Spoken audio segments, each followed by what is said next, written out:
Мемориалният комплекс Бранителите на Стара Загора се намира в едноименния парк. Той е част от 100 национални туристически обекта на Българския туристически съюз. Представя бетонна конструкция висока 50 метра. Тя наподобява развято знаме, символизиращо самарското знаме на опълченците. Непосредствено до нея се намират 7 бетонни конструкции, 6 от които представят опълченци и една, която представя руски офицер, в символ на 6 опълченски дружини, ръководени от руското командване по време на освободителната война. Всяка година на 3 март в град Стара Загора, националният празник на България, се отбелязва с 300 метров трибагреник, носен от военнослужещите в 2-та Тунджанска механизирана бригада. Знамето преминава през целия централен булевард на града и може да се види от всеки гражданин. Накрая военнослужещите покриват с трибагреника паметника на самарското знаме в мемориалния комплекс Бранителите на Стара Загора.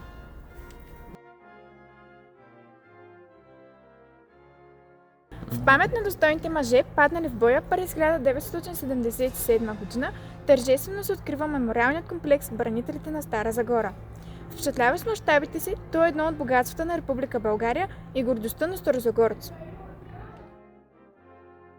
По време на национално-освободителната война, в средата на 1877 г. край Стара Загора, шепа български опълченци се впускат с гърди срещу щиковете на противниците.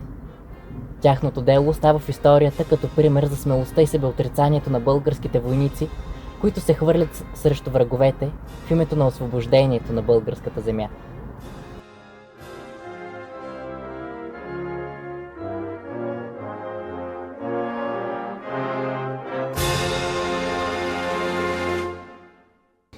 Намираме се в регионален исторически музей Стара Загора и разговаряме с господин Печо Мирчев, уредник в музея. Господин Мирчев, разкажете ни за скритите тайни на 3 март. 3 март 1878 година е една знакова дата в нашата история. Знаете, на тази дата най-накрая след 5 века очакване нашата държава е освободена. Това става и посредством бушувалата преди това руско-турска освободителна война 1877-1878 година, в която дейно участие взема и българското опълчение. Най-напред е било няколко хиляди човека, около 6-7 хиляди души в няколко бригади. Впоследствие, тъй като има много желаещи, то се разраства до около 10-14 хиляди човека. И естествено, като във всяка войскова част е трябвало да има и свое знаме. Като такова се явява самарското знаме. Защо се казва самарско? Тъй като той е дарен от жителите на руския град Самара. Най-напред, може би трябва да спомена, че вие споменахте за някакви скрити факти от историята от 3 март. Един от тях е факт, който много не се тиражира, е, че самарското знаме най-напред е било предназначено или за участниците в Априлското въстание, или по-скоро за участниците в Сръбско-турската война, която е избухнала през 1876 година. Изобщо е било знаме предназначено за славяните, които са дигнали въстания срещу своите поробители. В частност е трябвало да бъде предоставено на българските дружини, които са участвали в състава на сръбската войска по време на тази спомената от мен Сръбско-турска война от 1876 година. Но по различни причини, аз не мога точно да ви кажа, може би не е било все още готово по това време през 1876 година, то не е стига до българските четници, които са участвали в състава на сръбската армия. И едва по-късно, когато вече се разбира, че през 1877 година ще избухне война между Руската империя и Османската империя, като научава за това нещо, ръководителите на руския град Самара, в лицето на Пьотър Алабин и кмета на град Самара, решава, че това знаме може да послужи в тази проектирана последна, както се оказва, руско-турска война и да бъде знаме на някои от опълченските дружини. Вземат се мерки това да стане колкото се може по-бързо. Знамето е създадено, участват доста хора. И монахините от Иверския манастир, които ушиват знамето, които вземат ден участие в неговото създаване, и художници, и самия Пьотър Алабин, и кмета, и градската дума на Самара, които активно помагат, събират си пари. Знамето е създадено, изработено и след това вече преминава един доста дълъг път от град Самара до Москва, където трябва да бъде видяно от императора и от висшите руски ръководители, да бъде осветено. След това оттам пък тръгва към Румъния, към днешна Румъния. Стига до Кишинев, обаче там разбира, че опълчението е тръгнало за Плоещ. Там е разположено на лагер. Край града, занесено е там, може да си представите какъв път е изминало знамето. Това са няколко хиляди километра. И може би, аз го изчислявах около 12-13 дни пътруване. С кораб, по река Волга, след това по железния път и най-накрая вече до Плоещ, където по много тържествен начин е връчено на българското опълчение. Да помогне Бог това свето знаме да премине от край до край нещастната българска земя. Нашите майки, жени и деца да изтрият с това знаме скърбящите си очи. Всичко нечисто, зло, да бяга от страх пред него, а след него да настане траен мир и благоденствие. С това послание самарското знаме е дарено на българското опълчение. Той е български боен флаг, един от най-важните военни символи на българската армия. Създадено от монахини от град Самара и е дарено на българското опълчение по времето на руско-турската война.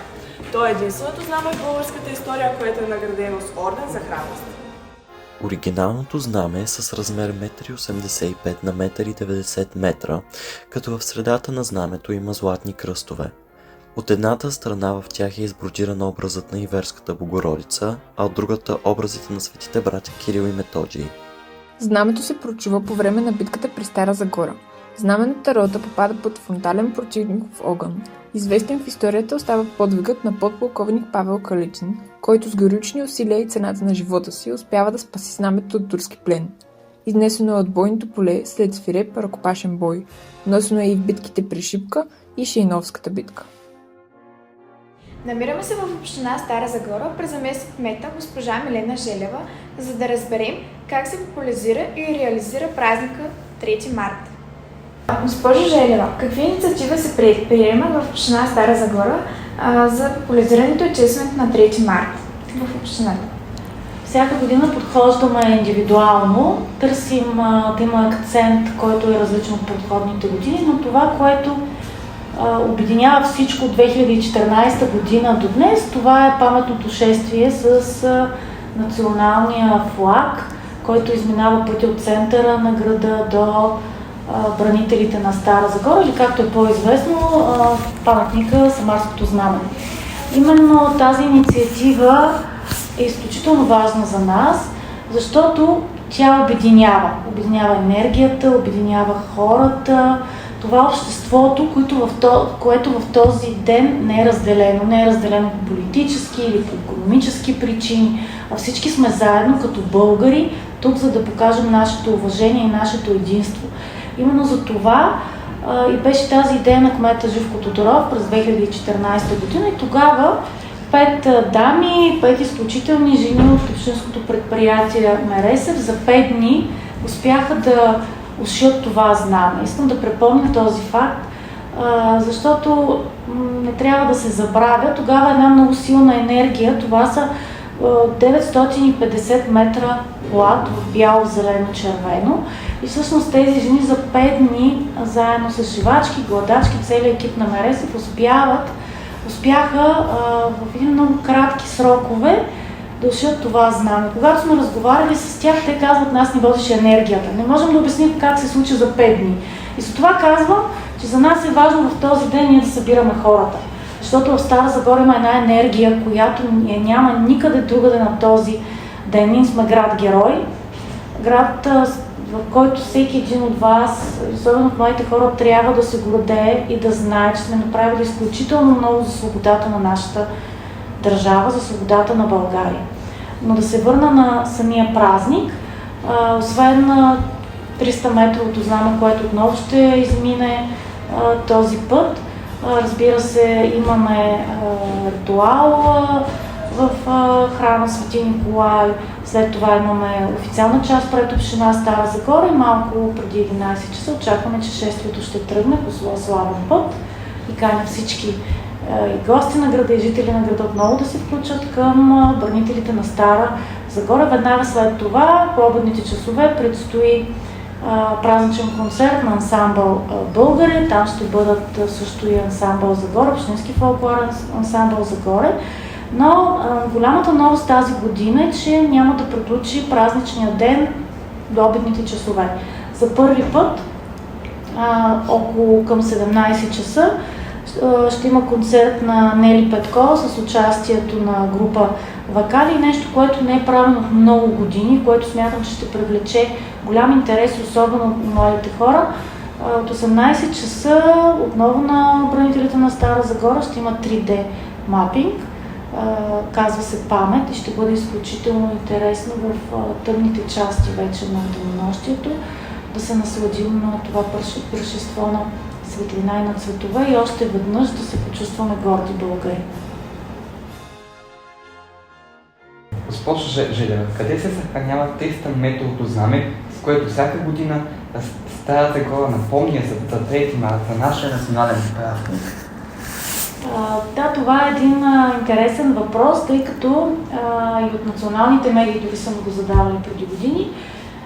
Знамето се пази грижливо, то не е подменяне, това е оригиналното знаме, което беше ушито през 2014 година и то се съхранява в складово помещение на община Стара Загора, но интересно е, че непосредствено преди самия празник колегите, които се занимават с тези дейности в общината, всъщност заедно с колегите от отдел култура вадят знамето, което е навито на руло, преглеждат го много щателно дали е здраво, тъй като знаете поверието, няма по-лошо от това да падне знаме на земята или то да е скъсано.